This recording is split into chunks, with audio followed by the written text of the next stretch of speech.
AI is incredible. It can teach you how to fry an egg and even write a poem, pirate style. Yarr! But it knows nothing about your work. Slackbot is different. It doesn't just know the facts. It knows your schedule. It can turn a brainstorm into a brief. And it doesn't need to be taught. Because Slackbot isn't just another AI. It's AI that knows your work as well as you do. Visit slack.com/meet Slackbot to learn more. Oh, such a clutch off-season pickup, Dave. I was worried we'd bring back the same team. I meant those blackout motorized shades. Blinds.com made it crazy affordable to replace our old blinds. Hard to install? No, it's easy. I installed these and then got some for my mom. She talked to a design consultant for free and scheduled a professional measure and install. Hall of Fame son. They're the #1 online retailer of custom window coverings in the world. Blinds.com is the GOAT. Visit Blinds.com now for up to 45% off site-wide, plus a free professional measure. Rules and restrictions apply. Un fuego cayó del cielo y consumió 2 jóvenes delante de toda la congregación. Ellos estaban dentro del tabernáculo, sirviendo a Dios, pero algo salió terriblemente mal. ¿Qué ocurrió aquel día?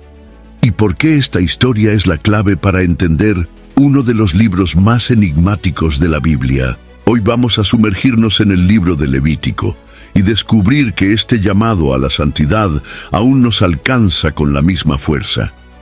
Si ya has sentido que algunas partes de la Biblia son difíciles de entender o distantes de tu realidad, este video es para ti. Hoy vamos a caminar juntos por uno de los libros más profundos de las Escrituras y descubrir cómo puede transformar tu manera de vivir la fe. Aprovecha y suscríbete al canal para no perderte ningún estudio como este. El libro de Levítico se inicia en un punto crucial del viaje de Israel. El pueblo acababa de salir de Egipto bajo el brazo fuerte del Señor, atravesando el Mar Rojo y llegando al desierto del Sinaí, donde Dios los encontró cara a cara.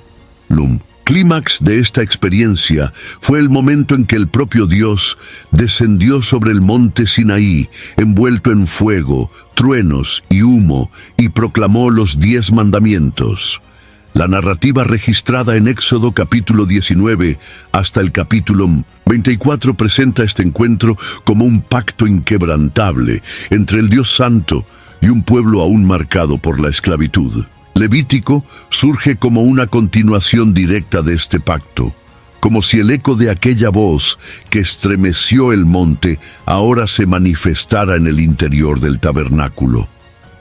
El tabernáculo había sido erguido conforme a las instrucciones detalladas, dadas por Dios a Moisés, siendo consagrado como el lugar donde la gloria del Señor habitaría en medio del pueblo. Pero la cuestión que flotaba era: ¿cómo un Dios tan puro podría convivir con una nación de hombres pecadores? Levítico entra en este escenario como un manual divino que regula esa convivencia. Lo que podría parecer un conjunto de reglas, rituales, en verdad, es la revelación de un corazón paternal, velando por cada detalle de la aproximación entre el cielo y la tierra. La importancia histórica de esta transición no puede ser subestimada. El Sinaí fue el lugar donde Dios declaró: «Vos seréis para mí reino de sacerdotes y nación santa». Sin embargo, esta declaración necesitaba ser más que una promesa simbólica. Debería transformarse en una práctica diaria, palpable, visible. El libro de Levítico es el paso siguiente. Es el desarrollo de la relación entre el Creador y los que fueron liberados. Él enseña que la libertad que Dios concede no es un fin en sí misma, sino un puente hacia una vida en alianza moldeada por la santidad. Es revelador percibir que Dios no abandona al pueblo tras el éxodo. Por el contrario, Él se acerca aún más. Si antes hablaba desde lo alto del monte, ahora habla desde el interior del tabernáculo. Este cambio de local de habla no es solo geográfico, sino teológico. El Dios trascendente del Sinaí también es el Dios inmanente que quiere habitar entre los suyos. Este movimiento revela que la santidad no es una barrera, sino un camino de aproximación, siempre que se recorra con reverencia. Toda esta apertura del libro establece el tono de la narrativa. La santidad no es opcional, no es adorno, sino esencia. Israel estaba siendo formado no solo como una nación políticamente organizada, sino como un pueblo separado para reflejar el carácter de su Dios. Esta santidad no se expresaría solamente en templos o fiestas, sino en la manera en que cada hebreo viviría, comería, se relacionaría y adoraría. Levítico comienza con un Dios que habla, pero la gran pregunta es, ¿quién estará dispuesto a escuchar? Cuando analizamos la estructura de los 5 primeros libros de la Biblia, conocidos como la Torá, percibimos que Levítico ocupa literalmente el centro de la composición. No es una coincidencia literaria, sino una intencionalidad divina. El corazón del Pentateuco pulsa en Levítico porque es allí donde el propósito central de la redención se revela con claridad. Formar un pueblo santo, separado para Dios, que viva en alianza continua con Él.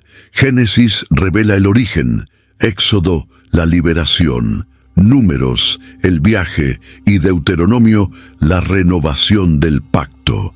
Pero es en Levítico donde encontramos la esencia de la vocación de Israel. Esta posición central se refleja también en la densidad espiritual del libro, mientras que muchos lectores modernos se pierden entre leyes y rituales. El antiguo lector hebreo comprendía que cada detalle tenía un peso profundo. Los capítulos no son aleatorios, sino construidos de manera progresiva y simbólica. La primera mitad del libro gira en torno a la aproximación del hombre a Dios, cómo lidiar con el pecado, cómo ofrecer sacrificios, cómo mantener la pureza. Ya la segunda mitad se enfoca en cómo vivir esta santidad de forma práctica, en la vida social, familiar, sexual y económica. La estructura literaria de Levítico está cuidadosamente organizada. El centro exacto del libro, el capítulo 16, trata del día de la expiación, el Yom Kippur. Esto no es solo una coincidencia matemática. El centro del corazón de la Torá habla del perdón, de la reconciliación, de la sangre esparcida en el Santo de los Santos. Dios está enseñando que todo gira en torno a la restauración de la comunión. Es como si el propio texto gritara que sin expiación no hay santidad, y sin santidad no hay convivencia con Dios. El libro también es el corazón de la adoración israelita. El sistema sacerdotal, el altar, los inciensos, los cánticos y las fiestas, todo converge en Levítico.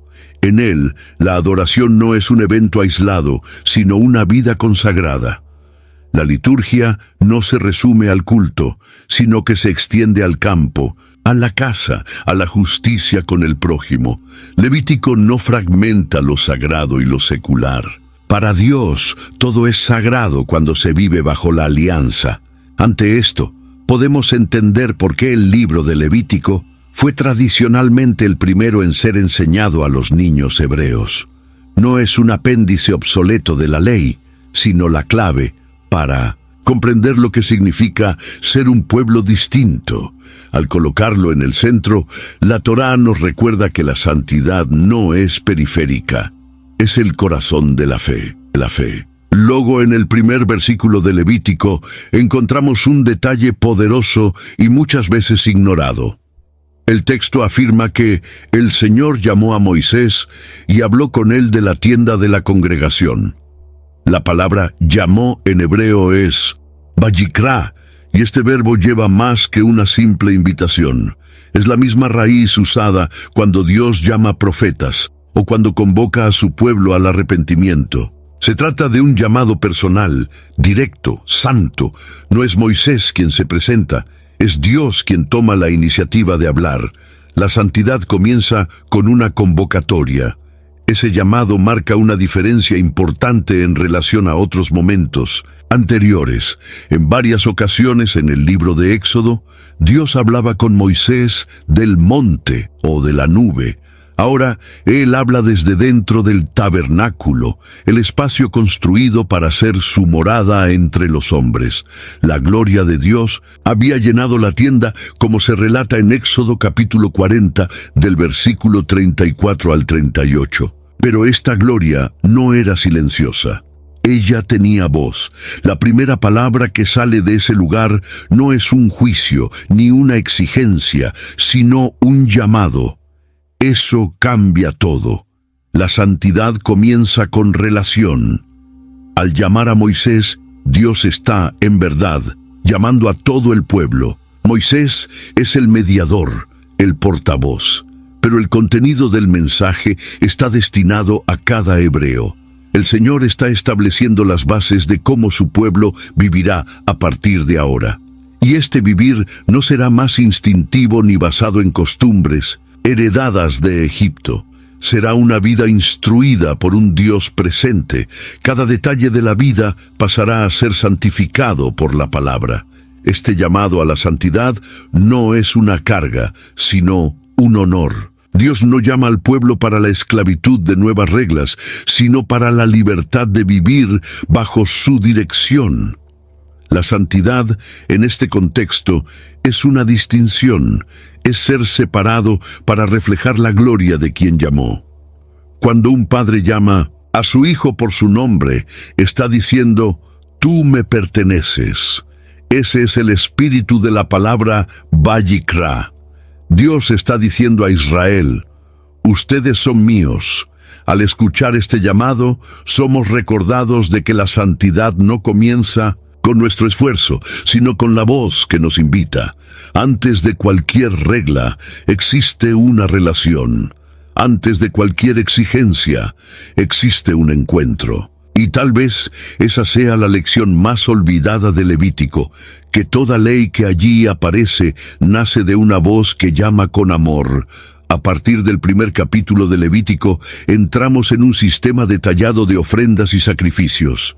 La primera impresión puede ser de complejidad ritual, pero cada uno de estos actos posee significados espirituales profundos. Los sacrificios no eran rituales vacíos, sino expresiones simbólicas del alma humana ante un Dios santo. Ofrecer un animal o un puñado de harina era, en verdad, ofrecer el corazón, entregar algo de sí, demostrar arrepentimiento, gratitud, consagración o reconciliación. El holocausto, por ejemplo, era quemado por completo en el altar. Nada era retenido. Esto representaba una entrega total a Dios. El adorador no guardaba parte alguna para sí. Ya la ofrenda de manjares, hecha con harina fina, aceite e incienso, mostraba que hasta el fruto del trabajo cotidiano debería ser consagrado. La ofrenda pacífica expresaba comunión y gratitud, compartida entre el altar, el sacerdote y el oferente. Era una cena con lo sagrado. Las ofrendas expiatorias y de culpa, a su vez, trataban directamente de la restauración de la comunión quebrada por el pecado. Es importante notar que Dios no necesitaba esos sacrificios. Era el pueblo quien los necesitaba. Eran instrumentos pedagógicos para enseñar verdades eternas.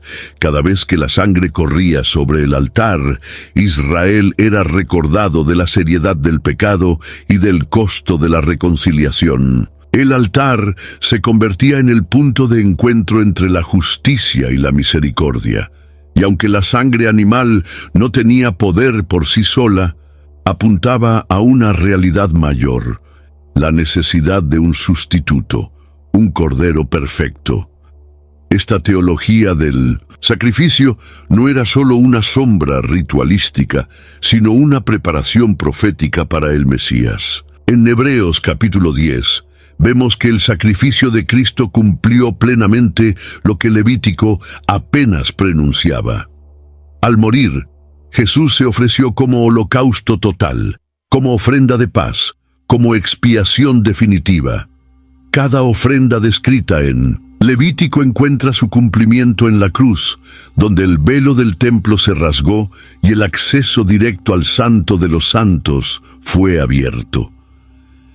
Mirando este sistema con ojos espirituales, entendemos que el culto verdadero implica entrega, arrepentimiento y celebración.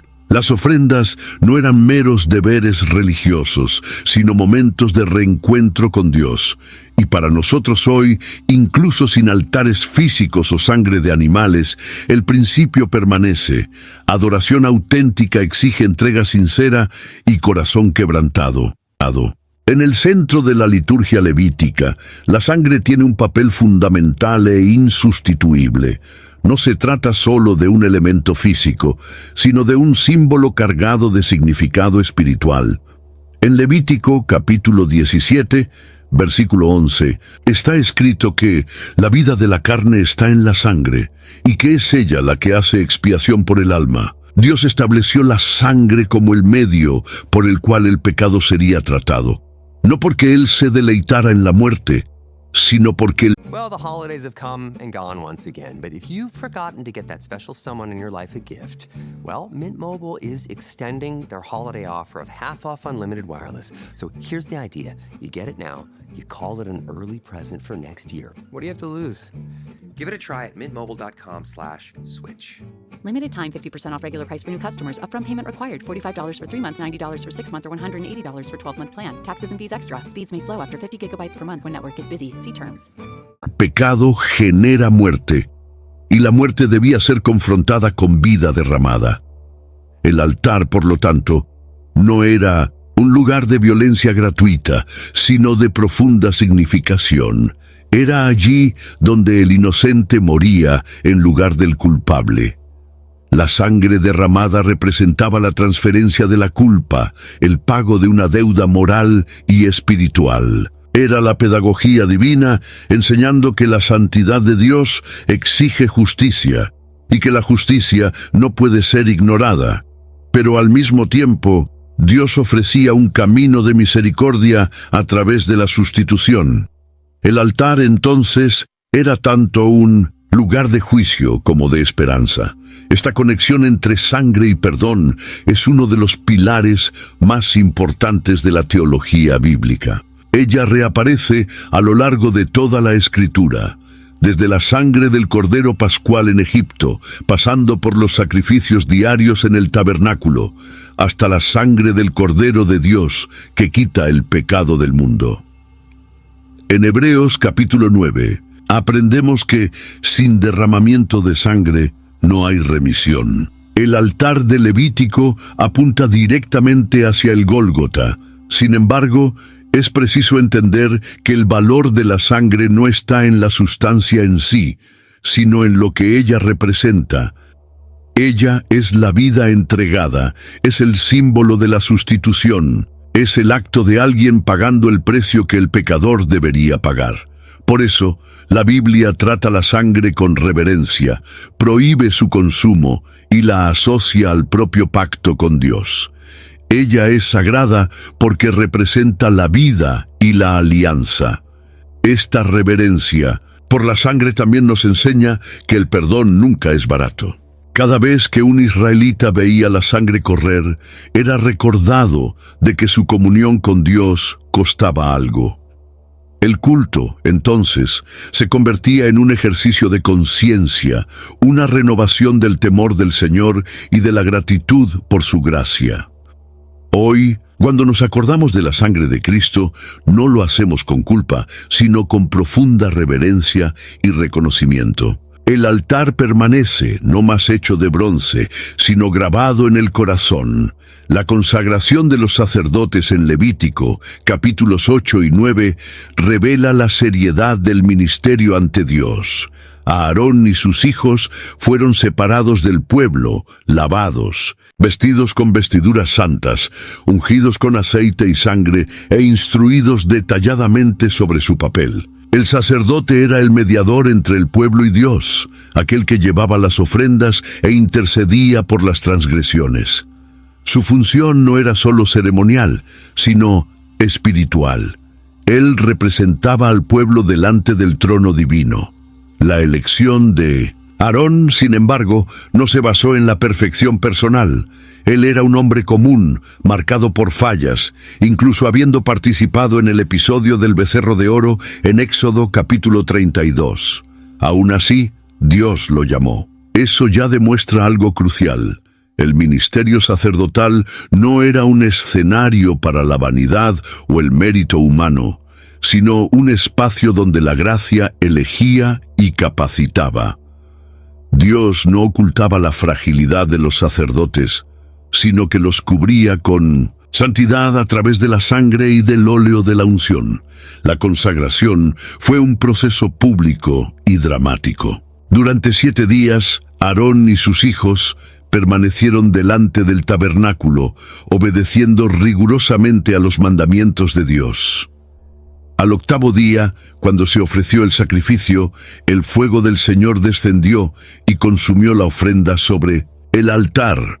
Era la aprobación divina, el sello visible de que el sacerdocio había sido aceptado.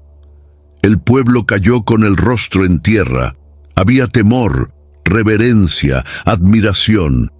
El llamado al sacerdocio no era un juego, era estar delante del fuego de Dios.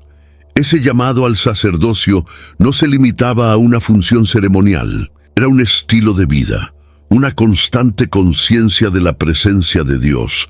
El sacerdote no podía ser negligente ni acercarse de cualquier manera. Su vida era regida por códigos de pureza, disciplina y devoción. Pero lo más importante, él llevaba al pueblo sobre los hombros y en el corazón, simbolizado por las piedras del pectoral con los nombres de las tribus de Israel. El sacerdote era un intercesor. Hoy, a la luz del Nuevo Testamento, somos recordados en 1 Pedro capítulo 2, versículo 9, de que todos los que creen en Cristo son llamados sacerdocio real. La responsabilidad y el honor continúan. Somos llamados a vivir con reverencia, a interceder, a representar a Dios ante los hombres y a los hombres ante Dios. Aarón, con toda su humanidad, apunta a este llamado que nos alcanza aún hoy: servir delante del Dios que habita entre nosotros, con temor, humildad y fuego en el corazón. Luego, después del momento glorioso en que el fuego divino consumió la ofrenda en el altar y el pueblo se postró en reverencia, ocurre una tragedia impactante. Nadab y Abiú, hijos de Aarón, toman incensarios y ofrecen fuego extraño ante el Señor, algo que Él no les había ordenado. El texto de Levítico capítulo 10 relata que inmediatamente salió fuego de delante del Señor y los consumió. Lo que era para ser un día de gloria se convirtió en un día de luto, y el temor se apoderó del campamento. La pregunta que resuena en los corazones hasta hoy es: ¿por qué una respuesta tan severa? La actitud de los 2 jóvenes sacerdotes revela una mezcla de irreverencia, presunción y desobediencia. Estaban ante el Dios que había acabado de manifestar su gloria y su santidad de forma visible.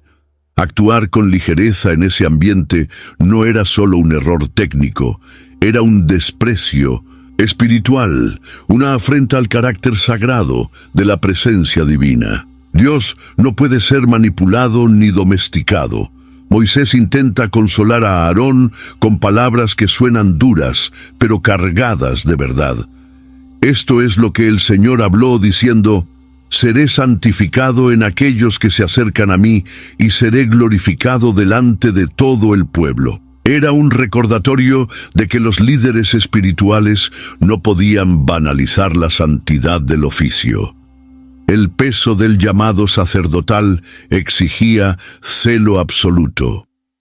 El silencio de Aarón ante la muerte de los hijos es una de las escenas más fuertes del libro, un silencio que reconoce la justicia divina incluso en medio del dolor personal.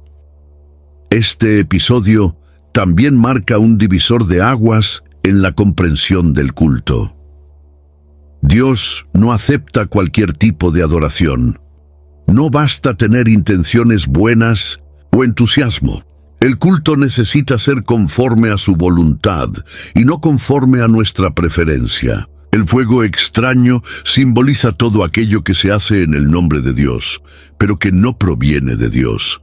Y eso sigue siendo una advertencia para todas las generaciones. La santidad no permite improvisaciones arrogantes. La historia de Nadab y Abiú no debe ser leída solo como una advertencia, sino como una invitación a la reverencia. Dios es amor, pero también es fuego consumidor. El culto que agrada al Señor nace del temor reverente, de la obediencia a sus instrucciones y de la conciencia de que estamos tratando con lo sagrado. El altar no es un escenario, y la gloria de Dios no es un espectáculo. Es presencia viva que exige entrega y respeto. A partir del capítulo 11, Levítico se sumerge en una serie de leyes sobre pureza ritual, cubriendo temas como alimentación, enfermedades de piel, flujos corporales y contacto con cadáveres. Para el lector moderno, estos detalles pueden parecer excesivos o hasta extraños, pero para el pueblo de Israel se trataba de una profunda lección sobre la distinción entre lo santo y lo profano, entre lo limpio y lo impuro. Estas leyes no eran solo reglas higiénicas, sino instrumentos pedagógicos que enseñaban al pueblo a vivir en vigilancia y reverencia continuas. El concepto de impureza en Levítico no era sinónimo de pecado, sino de inadecuación temporal para el culto. Alguien ritualmente impuro no era necesariamente culpable de una transgresión moral, sino que estaba impedido de acercarse al santuario. Esto enseñaba que el contacto con la presencia divina exige preparación, conciencia y muchas veces un proceso de purificación. La pureza era una condición necesaria para entrar en la esfera de lo sagrado. Las leyes sobre animales puros e impuros, por ejemplo, no están justificadas con razones médicas o nutricionales. La distinción era espiritual. Dios estaba enseñando al pueblo a hacer separaciones, a entrenar los ojos y el corazón para percibir lo que es adecuado delante de Él. Ese entrenamiento cotidiano formaba una mentalidad de santidad, donde nada era neutro, y todo podría convertirse en un vehículo de adoración o de contaminación. La cuestión de las enfermedades de piel, tratadas en los capítulos 13 y 14, también revela un cuidado divino con la integridad del cuerpo y de la comunidad. El sacerdote se convertía en una especie de fiscal de la salud espiritual del pueblo, evaluando cada mancha, cada señal. El aislamiento del impuro no era un castigo, sino una protección, y el ritual de reintegración, con aves sueltas, aceite y sacrificios, mostraba que el retorno a la comunión era posible. Siempre había un camino de vuelta. Estas leyes, aunque ya no son obligatorias para los cristianos bajo la nueva alianza, continúan enseñando verdades esenciales. La pureza delante de Dios no es algo automático o trivial. Es preciso cuidar del alma, vigilar el comportamiento, mantener la conciencia limpia. El culto comienza en el corazón, pero se expresa en la vida práctica. Y toda vida que se acerca al santo necesita reconocer que incluso lo común puede ser tocado por la gloria. Mientras el capítulo anterior establecía los principios de la pureza ritual, Levítico sigue profundizando esta dimensión para abarcar la rutina más íntima de la vida humana. Nada escapaba a la mirada de Dios: nacimiento, sexualidad, enfermedad, luto. El tabernáculo no era un lugar aislado de la realidad del pueblo, sino el centro de una espiritualidad encarnada. Dios no solo observaba la adoración en el altar, sino también la forma en que el pueblo cuidaba del cuerpo, de la casa y de las relaciones. La mujer en el posparto, el hombre con flujo seminal, la persona con heridas o la casa con moho. Todos estos elementos del cotidiano eran tratados como asuntos espirituales. Eso no significaba que estas personas estaban en pecado, sino que había una sensibilidad divina para las fragilidades humanas. Dios veía todo, y más, Él proveía medios de restauración. Los rituales de purificación eran accesibles, adaptados a la condición económica del ofertante, y siempre terminaban con reintegración a la comunidad. Esta mirada que penetra lo ordinario de la vida revela algo poderoso. La santidad no está confinada al templo. Se manifiesta en la forma en que cuidamos del cuerpo, cómo lidiamos con el dolor, con los ciclos naturales de la vida. En un mundo que suele separar lo espiritual de lo físico, Levítico nos recuerda que ambos están profundamente entrelazados. El cuerpo no es obstáculo a la adoración, sino parte de ella. Al poner lo cotidiano bajo la mirada del santo, Dios estaba educando a su pueblo a vivir con una conciencia constante de la presencia de Él. Cada pequeña acción, lavar las manos, separar alimentos, aislarse temporalmente, se convertía en un acto espiritual. Esto creaba un pueblo atento, disciplinado, moldeado por una ética del cuidado. En tiempos donde todo parece permitido y la prisa domina la rutina, esta visión de la vida como sagrada sigue siendo un antídoto contra la banalidad. Hoy somos llamados a una pureza que trasciende los ritos, pero que mantiene el espíritu de vigilancia. El apóstol Pablo escribió en 1 Corintios capítulo 6, versículo 20, «Fuisteis comprados por buen precio, glorificad, pues, a Dios en vuestro cuerpo». La pureza que Dios requiere involucra no solo intenciones, sino acciones. Y esto comienza cuando entendemos que cada gesto, cada elección y cada hábito puede ser una respuesta al llamado del Santo que habita con nosotros. En Levítico capítulo 16 encontramos el corazón espiritual del libro, el día de la expiación, conocido como Yom Kippur. Esta fecha era única en el calendario de Israel. Solo una vez por año, el sumo sacerdote podía entrar en el Santo de los Santos, el lugar donde reposaba el arca de la alianza cubierta por la gloria de Dios. Este no era un día común. Era el momento más solemne del año, cuando toda la nación era representada ante el trono celestial por un único hombre, en un único acto de reconciliación. El ritual de Yom Kippur era meticuloso. El sumo sacerdote ofrecía un novillo por sus propios pecados, y luego 2 machos cabríos en nombre del pueblo.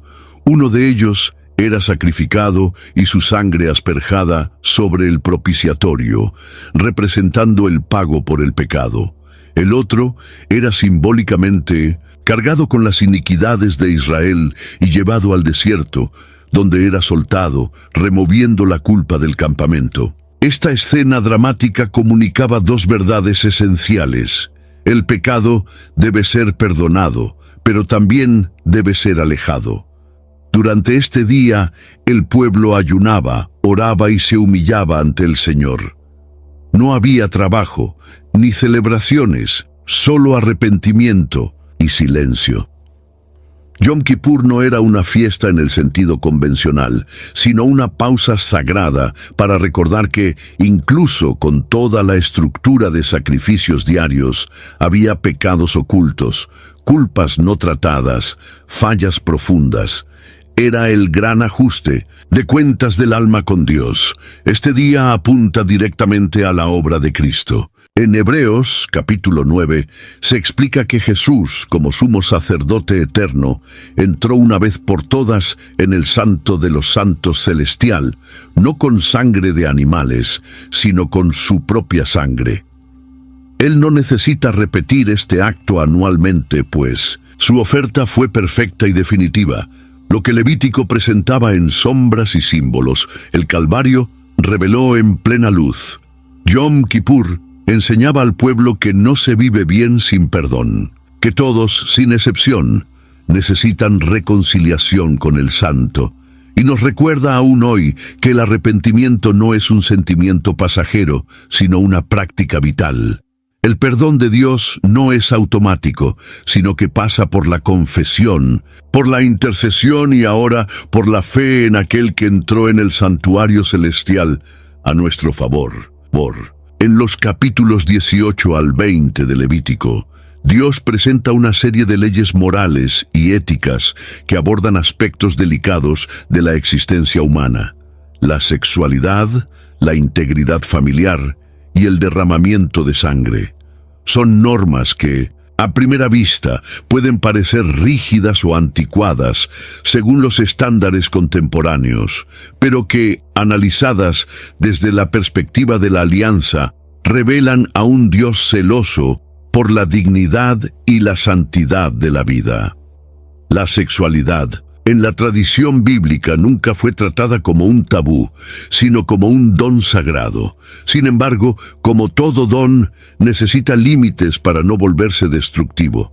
Por eso, Dios prohíbe las relaciones incestuosas, el adulterio, las prácticas paganas cultuales y comportamientos que deshonran el cuerpo y al prójimo. Cada prohibición no es arbitraria, sino fundamentada en la necesidad de preservar el valor de la persona, de la familia y de la identidad del pueblo consagrado a Dios. El derramamiento de sangre, por su parte, es tratado con absoluta seriedad. El homicidio, los sacrificios humanos y cualquier desprecio por la vida son condenados con vehemencia. Dios había enseñado que la vida está en la sangre y que ésta solo puede ser entregada delante de Él en adoración. Quitar la vida a alguien o derramarla fuera del contexto permitido era una afrenta directa al Creador. La vida, desde su concepción hasta su muerte, era sagrada. Estas leyes morales también establecían límites claros entre Israel y las naciones vecinas. Muchas de las prácticas condenadas en Levítico eran comunes entre los cananeos y otros pueblos, como la prostitución cultual y los sacrificios de niños. El pueblo de Dios debía ser diferente, no solo en su liturgia, sino en su ética. La santidad no se limitaba al templo, sino que se extendía al lecho conyugal, a la mesa familiar, a la forma de tratar al prójimo. La enseñanza que emerge de estos capítulos es directa. La santidad no es un concepto abstracto. Se manifiesta en el respeto al cuerpo, al otro y a la vida. No hay espacio para una espiritualidad que desprecia lo físico o que separa la fe de la ética. Dios nos llama a vivir con pureza, no por moralismo, sino porque fuimos creados a su imagen. Y esa imagen debe ser preservada en cada relación humana. Levítico capítulo 19 puede considerarse uno de los textos más impactantes de toda la Torá. Dios dice al pueblo: «Sed santos, porque yo, el Señor vuestro Dios, soy santo». No se trata solo de una convocatoria religiosa, sino de un modelo de vida. La santidad de Dios es el estándar que moldea todas las áreas de la existencia de Israel. Y lo más fascinante es que ese llamado a la santidad se manifiesta en acciones cotidianas y muy prácticas.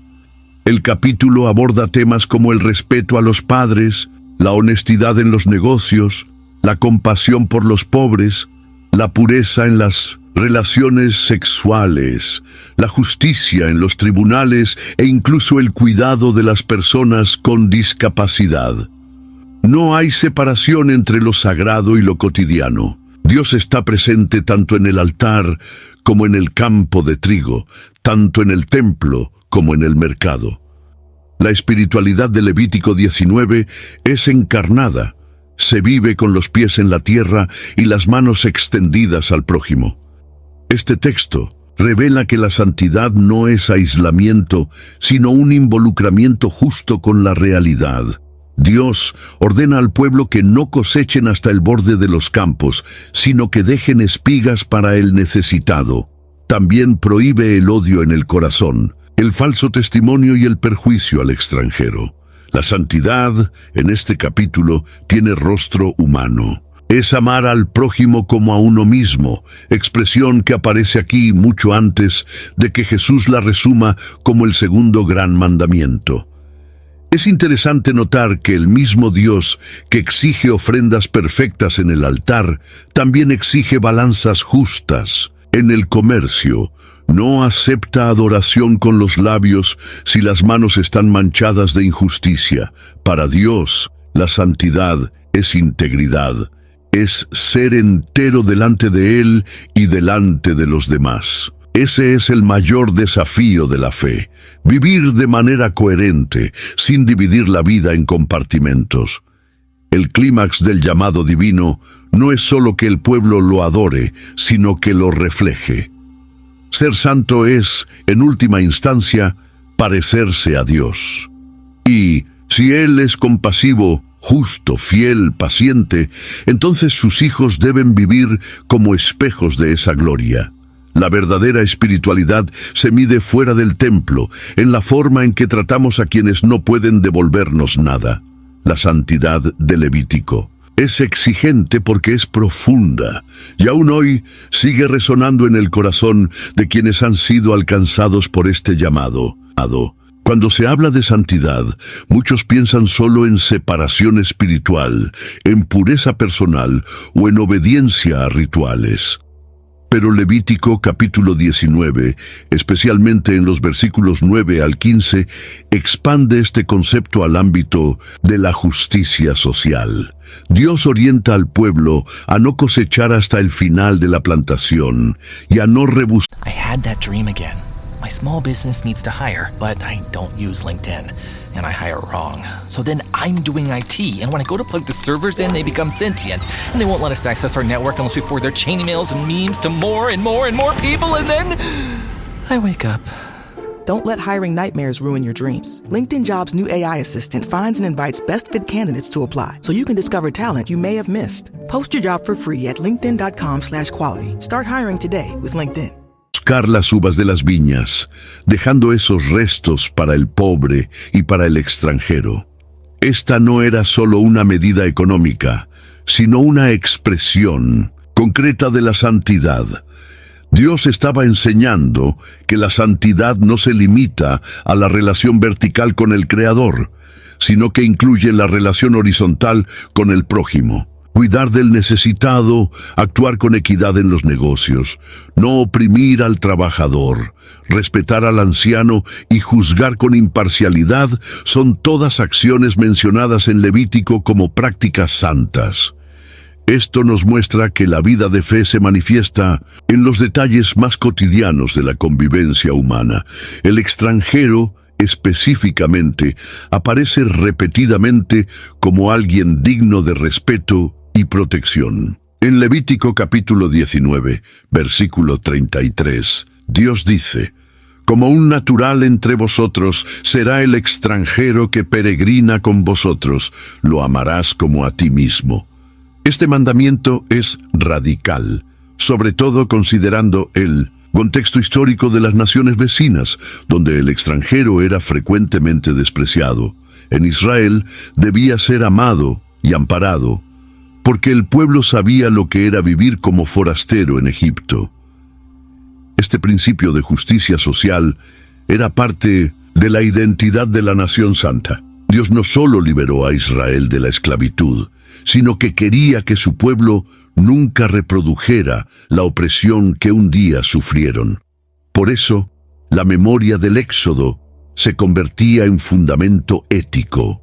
La justicia no era una opción, sino una respuesta de gratitud a la misericordia divina. Y debía moldear el comercio, el trabajo, la distribución de bienes y el trato con el prójimo. La enseñanza de Levítico es clara. La santidad sin compasión es distorsión. La fe verdadera se refleja en acciones prácticas de justicia.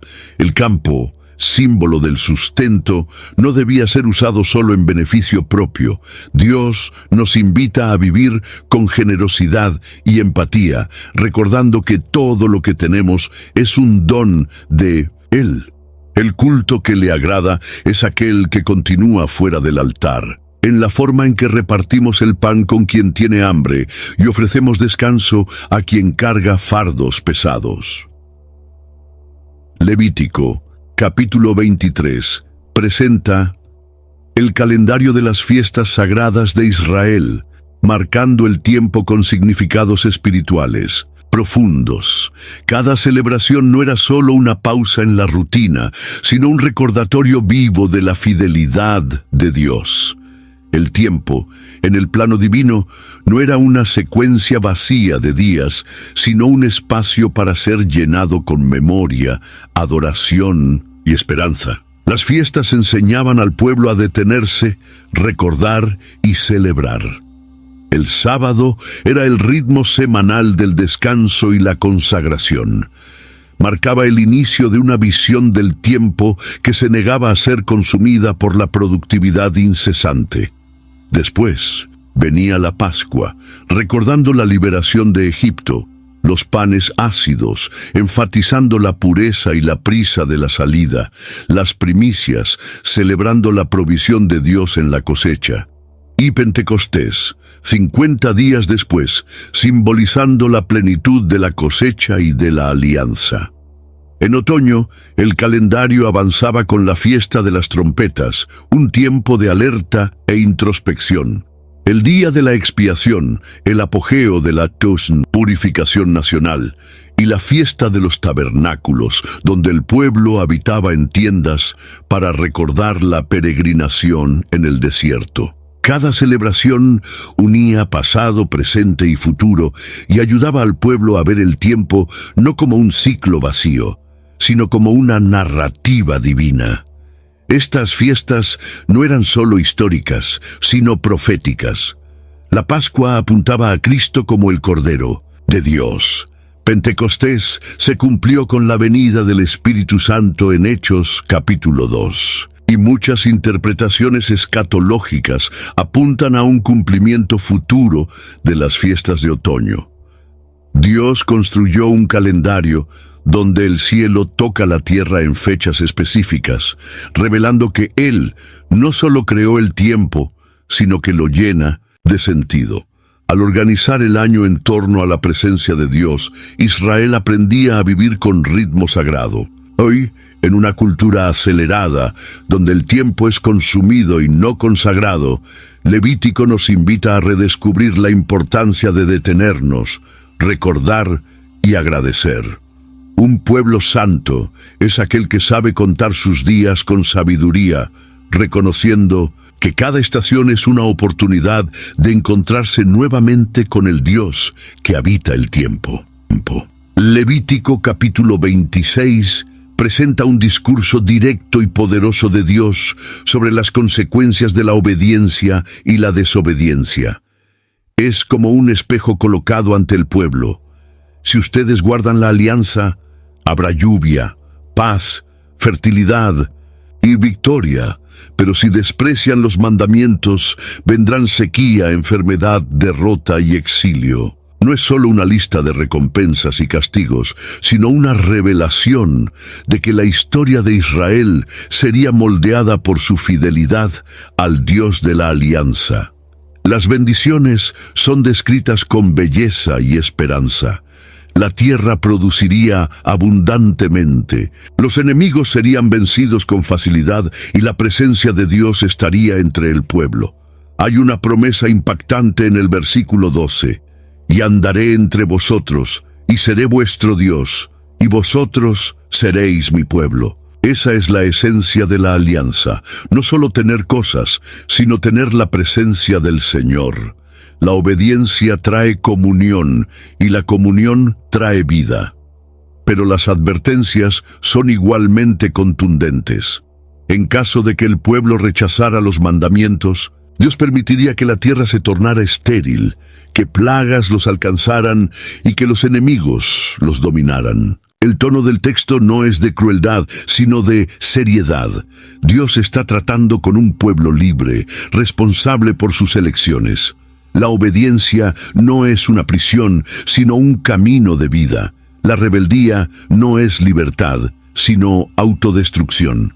Sin embargo, incluso entre las maldiciones, Dios deja una puerta abierta. En los versículos 40 al 45, Él declara que si el pueblo confiesa sus pecados y se humilla, Él se acordará de la alianza hecha con Abraham, Isaac y Jacob. Ese es el corazón de la gracia en el Antiguo Testamento.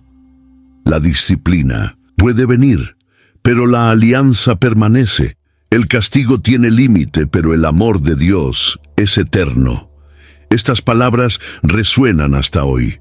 Vivimos en un tiempo donde muchas consecuencias son relativizadas, pero Dios sigue siendo el mismo. Nuestras elecciones moldean nuestro futuro espiritual. Seguir sus caminos aún es fuente de bendición, y alejarse de Él aún trae desorden. La fidelidad a la alianza es más que obediencia. Es el reconocimiento de que solo hay vida verdadera en caminar con el Dios que eligió habitar con nosotros. En Levítico, capítulo 25, Dios ordena el año sabático y el año del jubileo, instituyendo una lógica de descanso y renovación que extrapola al individuo y alcanza la propia tierra. A cada 7 años, el suelo debería descansar, sin cultivo o cosecha sistemática. Y después de 7 ciclos de 7 años, en el 50º año, se celebraba el jubileo, un tiempo sagrado en que propiedades eran devueltas, deudas canceladas y esclavos liberados. Estas leyes revelan una ética divina de equilibrio, justicia y confianza. El año sabático enseña que el ser humano no es dueño de la creación, sino administrador. La tierra pertenece al Señor, y ella también necesita respirar, reposar, renovarse. Al prohibir el cultivo, Dios estaba entrenando al pueblo a confiar en su provisión.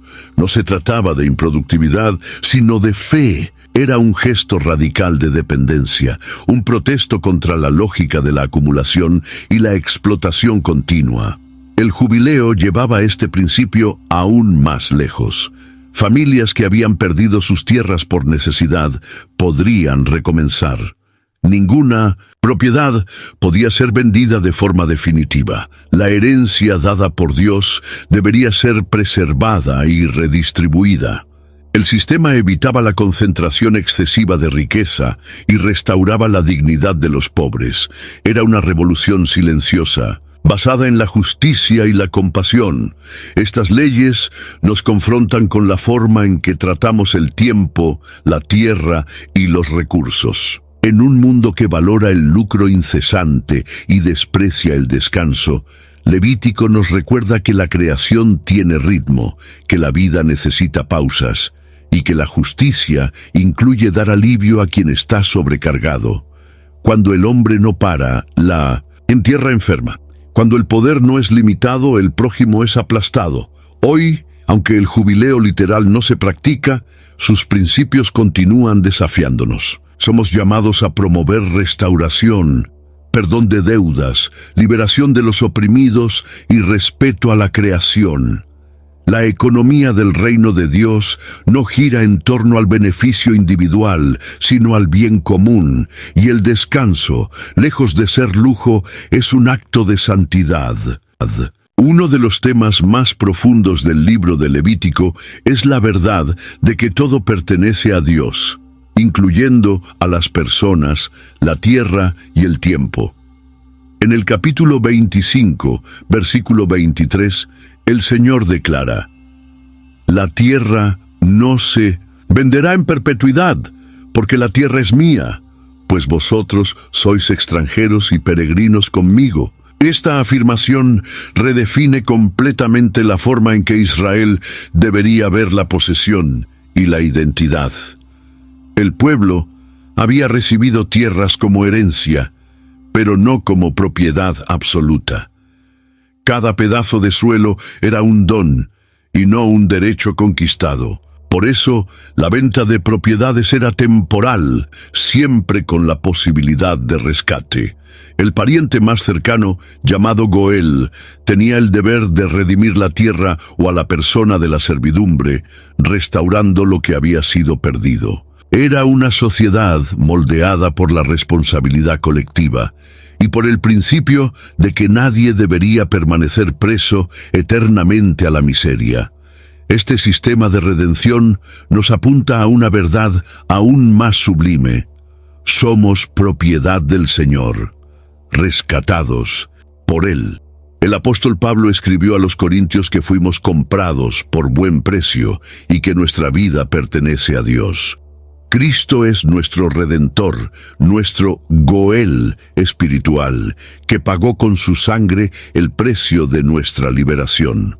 Levítico, con todos sus mecanismos de rescate, es un presagio de la obra redentora de Jesús. La idea de que somos peregrinos con Dios también lleva un gran poder.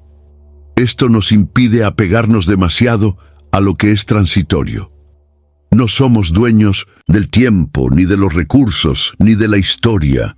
Somos mayordomos de algo más grande, llamados a vivir con ligereza, responsabilidad y gratitud.